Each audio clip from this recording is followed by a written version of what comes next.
Are the people that you're working with, employing in your team, positively impacting or negatively impacting your practice, your team morale? Here's a little exercise that you can do. This is a matrix, okay, and really what we're plotting on here is each of your team member determined by how strong or how close their values are to a match to your values as a business and their performance level.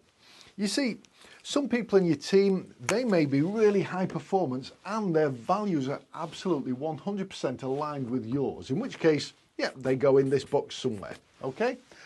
These are your absolute stars. Now, there may be some people that they have really, really strong values, but maybe they're not performing to the standard that you'd like, perhaps because they're new, maybe they're junior or whatever.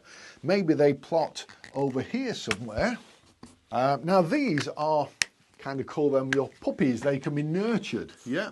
If you've got the time and the finance to be able to justify the patience that it will take because they're not performing for you.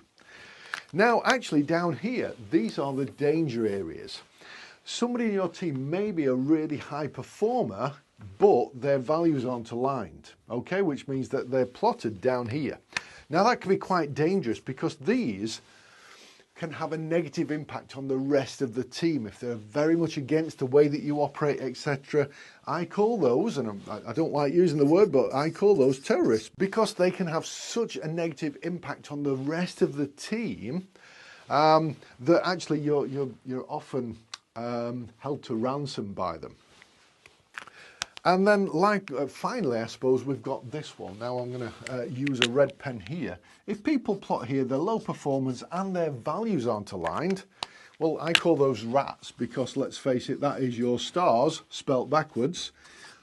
They need to go straight away. But my recommendation is by doing this, then you can start to see where your team fall and think, well, okay, well, these have no right to be here whatsoever. These, they really ought to be on your list for parting company with because they're just not right. These, again, you've got to decide, can you afford to invest in them right now, or do they need to go elsewhere, get trained up and then come back? And these you need to really, really spend some quality time with and look after them.